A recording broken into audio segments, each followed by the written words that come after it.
Hi, it's Doofy Doo, and I'm not gonna lie, episode 44 of Shiren the Wanderer is complete and utter BS. BS Shiren, that is. Last episode, I showed you how easy it was to completely break Scroll Cave. This episode, I'm going to continue playing my weird handicap-ruled version of this bonus cave. Barely using the trap armband, not using any of the extra scrolls you get, in a desperate attempt to make this dungeon somewhat barely challenging.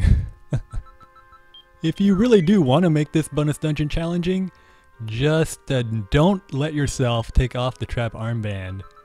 And don't let yourself... Oh no! This is the rare time when breaking all the curses is a bad thing. Now my armor ward is normal, and it's gonna hurt my hunger. I got 3 big rice balls, but luckily I saved an iron shield just in case this happens. So I'm just gonna wear my iron shield. That's more than enough. I'm so over leveled.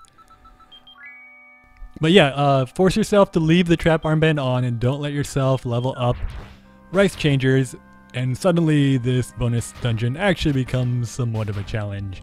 But I'm not gonna do that right now. This room is like a parade of broken monsters. We got the soldier ant and the mid-chintala. I'm not gonna make myself do that now because I die when I do that, because then this dungeon is actually difficult. And I'm using this dungeon as kind of a confidence builder for Phase Final Puzzle, although I guess really Bufu's Cave was supposed to be the confidence builder, but it turned into a confidence destroyer. So this is kind of a nested confidence builder. It's a confidence builder for the next dungeon, and that dungeon is a confidence builder for Phase Final Puzzle. Oh, why didn't I just eat the restorative herb? That reminds me, as nerdy birds level up, they're able to electrify scrolls and then jars. So I think the jet fowl, I believe it's called, can electrify a jar. And that is a very scary enemy, because you can imagine losing an entire jar of possibly extremely rare loot, or even a strengthening jar, is a horrifying thing to happen late in a run. I'll test out my newly found staff on this dancing egg. And the staff does nothing, so what shall I name it? I will call it my not a staff, because it is not a staff. Alright, Mr. Lizard Egg Cyclops. Such a weird design. Reminds me of Sheldon from Garfield and Friends. I'm gonna mobilize you so I can put your ball in my mouth. Ah, it only lasts for 2 turns. I'll throw one of my armor wards at him. Oh, he's already gone. Anyway, I will track him down. He cannot escape now. This episode, I'm going to talk about the very first branch. I said there were 3 branches off of the first Super Famicom, Shiren the Wanderer. There's actually a 4th secret branch. A branch that branched off early and then died.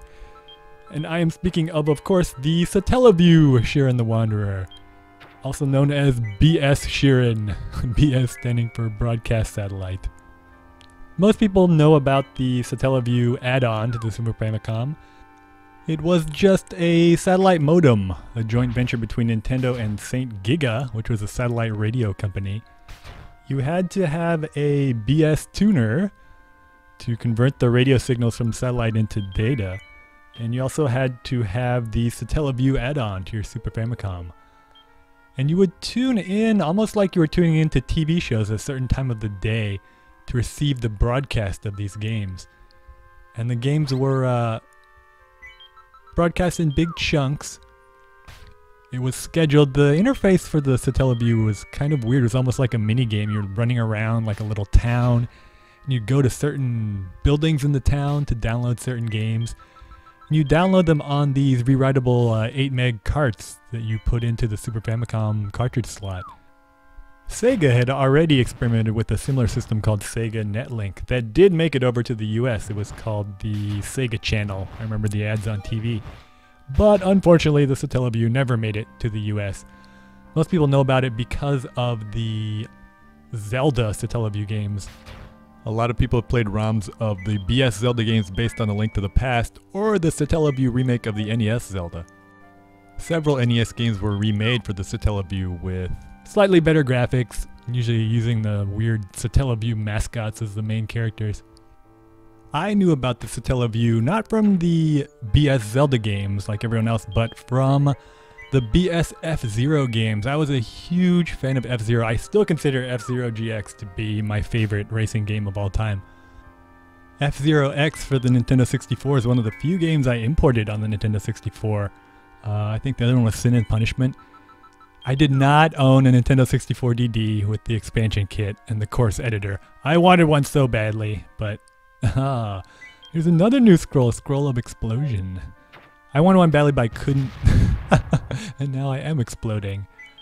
I couldn't afford it at the time, but I loved F-Zero, so I heard about the, you know what, I'm gonna set down this scroll. I think I'm coming close to the floors with Lelix on them, and you do not want to be carrying a Scroll of Explosion when you're hypnotized. That is just not a good thing. I heard about these weird BS F-Zero games. They had new cars, and then the BS F-Zero Grand Prix 2 had totally new tracks, and I was always really hoping that they would make it to the US, but they never did in any form. And there was a BS Shiren game released in 1996, I believe. And Satellaview games, BS games, were a little weird. You tuned into them almost like a TV show at a certain time, and you'd receive the data over satellite via radio waves. And they came in episodes almost like TV shows. So there's 4 episodes to the Shiren Satellaview game, BS Shiren. You can find them on YouTube, but remember you had to download the games onto these rewritable carts. So finding a cart that still has certain episodes on it is a really big deal among Nintendo fans. It's the holy grail, the sort of Dead Sea Scrolls of Shiren the Wanderer, is to complete all 4 episodes. I believe the ROMs for episode 2 and episode 4 have been dumped, but everyone's still looking for 1 and 3. Alright, here's a lesson I've learned the hard way. If you're on a floor with Lelix, put away anything you don't want to use, like this monster scroll or any equipment that's un-ID'd and might be cursed. Carrying it around is like going to a party with a pocket full of dirty heroin needles and perforated condoms. It's just a bad idea. But I'll put a link to the 4 episodes of BS Shiren down in the comments. They're worth watching, if only for the amazing remixed music. And they are SoundLink games, so that means that they actually had Japanese voice actors act out some of the cutscenes in the game. And the game is more or less like a remixed Table Mountain chopped up into 4 chapters. So, if you've always wanted to know what Gaibara sounds like, then you should check out a few episodes of BS Shiren the Wanderer. Copa, by the way, sounds like a 5-year-old girl. I don't know what it is. Uh-oh, that's okay, that's what restorative herbs are for. Yeah, I don't know what it is with Japanese giving everything a really cutesy little voice. Even Japanese porn. You'll see a woman that's clearly in her mid to late 30s. And she's speaking with this really artificial, like, 6-year-old girl voice. It's very off-putting. I mean, how am I supposed to pleasure myself to that? I'll tell you how. Very reluctantly, while shaking my head slowly in a disapproving fashion. That's how. I understand the fetishization of youth up to a certain point, but Japanese, you've taken it too far. It's pretty creepy. Hey, now we're getting introduced to staffs that are actually dangerous. That is the accelerating staff. That staff increases the speed of whatever you hit, so if you happen to hit a air devil, that's a good thing, speed yourself up. But most of the time, that's not a staff you really want. So it's starting to get a little bit more dangerous to test staffs. I think I'll call this the Sup staff. Maybe Sup y'all. For speed up y'all. What was I talking about? Oh yeah, the weird Japanese obsession with underage women. And why was I? Oh, Copa's voice in BS Shiren. Yeah, check it out. I don't know about your Pants Weasel, but my Pants Weasel sounds way more manly than that. That role was totally miscast. Even Shiren sounds a little bit too young. Next episode, I'll talk about another hidden branch of Shiren the Wanderer. I'll see you all then. Satellaview in my room, receiving signals from the sky.